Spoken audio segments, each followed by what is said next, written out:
ओम शांति। मीठे मीठे भाइयों और बहनों, आज की अव्यक्त मुरली है 25 जून 71। मुरली की हेडलाइन है सेवा और तपस्या की समानता। अपने को वृक्षपति की संतान समझते हो? वृक्षपति की संतान, वृक्ष की निशानी भक्ति मार्ग में भी चली आती है। जब तपस्वी तपस्या करते हैं तो वृक्ष के नीचे तपस्या करते हैं।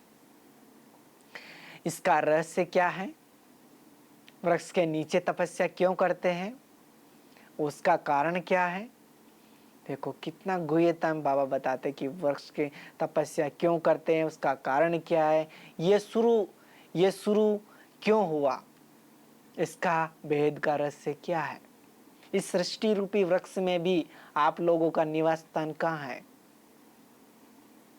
कहाँ है? सोचो। वृक्ष के नीचे जड़ में बैठे हो ना। चित्र जो अभिज्ञान सहित बनाए जाते हैं वही फिर यादगार भक्ति में भी चलता है। जो कल्प वृक्ष का चित्र है हमारा, उसमें हम सबका याद निवास स्थान है, तपस्या करते हुए दिखाया गया है। तो वृक्ष के चित्र में दूर से क्या दिखाई देता है? तपस्वी तपस्या कर रहे हैं। जैसे वृक्ष के नीचे तपस्वी बैठे हैं, वृक्ष के नीचे बैठने से ऑटोमेटिकली वृक्ष की सारी नॉलेज बुद्धि में आ जाती है।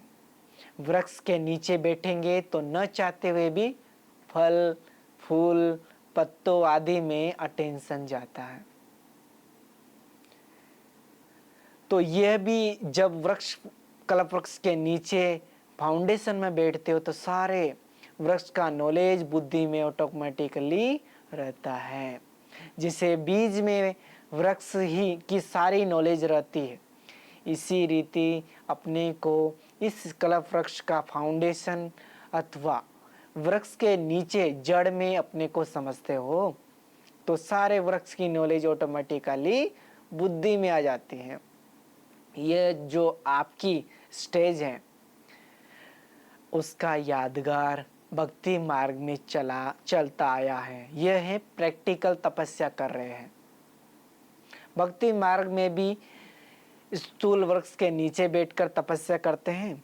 देखो शुरू में आपको नशा रहता था। क्या नशा रहता था? कि हम वृक्ष के नीचे बैठे हैं, सारा वृक्ष नीचे है, हम ऊपर है और ऊपर भी ठहरे है ना। अगर वृक्ष को उल्टा कर देंगे तो ऊपर हो जाएंगे। तो जैसे पहले नशा बहुत रहता था कि हम इस वृक्ष के ऊपर बैठकर सारे वृक्ष को देख रहे हैं, ऐसे ही अभी भी यह भिन्न भिन्न प्रकार से तपस्या का नशा रहता है। पहले की खुमारी इस खुमारी से ज्यादा थी। अभी की खुमारी और पहले की खुमारी में कितना अंतर पड़ गया है। तो बाबा कह रहे हैं कि पहले की खुमारी और इस खुमारी से ज्यादा थी, वह अभी ज्यादा है। क्या समझते हैं? वह सिर्फ तपस्या का रूप था और अभी तपस्या और सेवा साथ साथ हो गई है। वह नशा सिर्फ तपस्या का ही रहता था, नीचे उतरने का कोई कारण नहीं था। और अभी तपस्या और सेवा दोनों ही साथ साथ चलती रहे, दोनों कार्य चल रहे हैं। तो बीच बीच में अपने आप को नशा चढ़ाने का खास अटेंशन रखना चाहिए। इसको ही बैटरी चार्ज करते हैं। ऐसे अनुभव करेंगे जैसे सच सच वृक्ष सारा इमर्ज रूप में है और हम साक्षी होकर इस वृक्ष को देख रहे हैं। यह भी नशा बहुत खुशी दिलाता है, शक्ति दिलाता है। इसलिए वृक्षपति और वृक्ष का गायन बहुत है। तो ऐसे भिन्न भिन्न प्रकार की सेवा करते हुए भी तपस्या का बल अपने में आपे ही भरते जाना, खुद को खुद ही भरना है बल तपस्या का, जिससे तपस्या और सेवा दोनों कंबाइंड और एक साथ रहेंगे। देखो बाबा सेवा अलग और तपस्या अलग नहीं बोल रहे हैं। अगर आप तपस्या में रहेंगे सेवा ऑटोमेटिकली श्रेष्ठ होती रहेंगी। ऐसे नहीं कि सेवा में आ गए तो तपस्या भूल गए, नहीं, दोनों साथ साथ रहे, कंबाइंड रूप है ना। तो इसकी बीच बीच में चेकिंग करनी पड़ेगी। जब तक चेकर नहीं बने हो तब तक मेकर नहीं बन सकते। वर्ल्ड मेकर व पीस मेकर ये जो गायन है वो तब तक नहीं बन सकते जब तक चेकर नहीं बन सके। अपने ऊपर चेकिंग बहुत चाहिए, अपने ऊपर चेकिंग बहुत चाहिए। दूसरा कितना भी चेक करे तो भी इतना नहीं कर सकते। और आजकल क्या होता है, चेकर दूसरे का ज़्यादा चेकर है और खुद का चेकर, क्योंकि एक उंगली उधर की तरफ है, तीनों चारों उंगली अपनी तरफ है। इसलिए बाबा बोल रहे हैं कि बीच बीच में चेक करते रहना है। इतना नहीं कर सकते हैं, चेक नहीं कर सकते, तो बाबा कह रहे हैं इतना भी नहीं कर सकते, लेकिन अपने आप को चेक करने से ही अपनी उन्नति कर सकते हो। अपने आप को चेक करने से ही अपनी उन्नति कर सकते हो। अपने आप को चेक करना है, चेकिंग करने में समय नहीं चाहिए।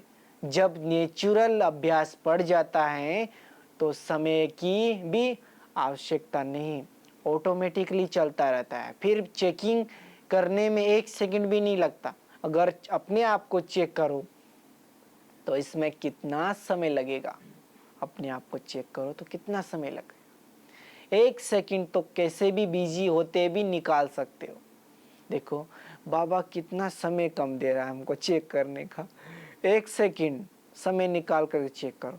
अब देखो, सोचो कि 1 सेकंड में हम क्या क्या चेक करें। ये बाबा बता रहे हैं कि जिसके पास अटेंशन रहता है वो 1 सेकंड में क्या चेक करना है उसको पता रहता है, जो रजिस्टर रखता है। तो बाबा कह रहे कि 1 सेकंड तो कैसे भी बिजी होते भी निकाल सकते हैं। जब डायरी रहेगी तो उसमें सब चेक कर सकते हैं। तो चेक करो तो उसमें कितना समय लगे। 1 सेकंड तो कैसे भी करके बिजी होते भी निकाल सकते हैं। सिर्फ अभ्यास की आवश्यकता है। चेकिंग मास्टर बनना, सभी में मास्टर बनना है। जैसे मास्टर सर्वशक्तिवान, मास्टर नॉलेजफुल हो, वैसे चेकिंग मास्टर भी बनना है। अच्छा, ड्रामा अनुसार सभी ठीक तो चल ही रहा है, लेकिन ठीक चलते हुए भी चेकिंग करनी पड़े। कल्याणकारी युग है, यह भी जानते हो, फिर भी हर एक को अपने और दूसरे के कल्याण का प्लान सोचना भी पड़ता है। ऐसे कुछ नए प्लान निकालो जिसमें अवस्थाएं कुछ जंप दे। नए प्लान निकालो जिससे अवस्थाएं जंप दे। सभी चल तो रहे हैं और चलते रहेंगे, लेकिन बीच बीच में एक्स्ट्रा फोर्स, प्लानिंग व सहयोग का मिलने से जंप आ जाता है। तो बाबा कहने का मतलब है कि जैसे बीच बीच में हम विशेष बट्टियां रखते हैं, इसके लिए बाबा बोल रहे हैं। जिसे रॉकेट को भी अग्नि का फोर्स दिया जाता है तब ही उड़ जाता है। ऐसे ही लाइट और माइट का फोर्स मिले जिससे जंप लगा सके। इसके लिए एक्स्ट्रा फोर्स के सहयोग से हमको शक्ति की प्राप्ति का अनुभव होता है। यह भी जरूरी है। एक तो मनन शक्ति की बहुत कमजोरी है। किसकी कमी है? मनन शक्ति की बहुत कमजोरी है। इसलिए मेजॉरिटी की यही रिपोर्ट है। क्या रिपोर्ट है? कि व्यर्थ संकल्पों को कंट्रोल कैसे करें। इस मुख्य, अब जिसके चलते उसके बाबा क्या बता रहे हैं कि व्यर्थ संकल्पों को कंट्रोल कैसे करें। अब बाबा बता रहे हैं इस मुख्य कमजोरियों को कैसे चेकअप करके इसको खत्म करें, चेकअप करके खत्म करें।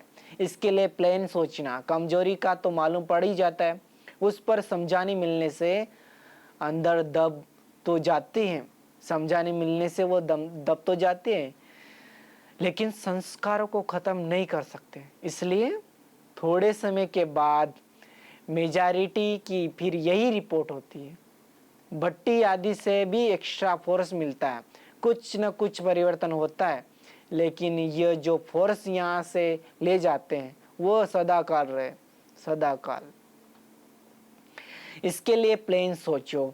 बहुतों की कंप्लेंट रहती है कि शक्ति नहीं है, नॉलेज है। लेकिन नॉलेज को जो लाइट और माइट कहा जाता है, जो नॉलेज द्वारा अपने में शक्ति दे कैसे भरे, वो तरीका नहीं आता जिसे अपने पास माचिस हो, लेकिन माचिस से आग निकालने का तरीका न आने के कारण कार्य सिद्ध नहीं कर सकते। माचिस तो है, पर माचिस से आग निकालने का तरीका ना आए तो कोई कार्य सिद्ध नहीं कर सकते। तो नॉलेज सभी को है, लेकिन नॉलेज से कोई तो लाइट और माइट का अनुभव करते हैं और कोई सिर्फ नॉलेज को समझ वर्णन करते हैं। नॉलेज द्वारा अपने में माइट कैसे लाए, वो भिन्न भिन्न युक्तियां द्वारा बल भरना है जिससे जंप खाए। तो कितनी सुंदर बाबा ने त्याग, तपस्या और सेवा के बारे में बताई। तो इससे जो मोस्ट है वो हमें अंडरलाइन करके इसको अपने जीवन में उतारना है और कैसे सेवा करनी है इसको यूज करना है। अच्छा, ओम शांति।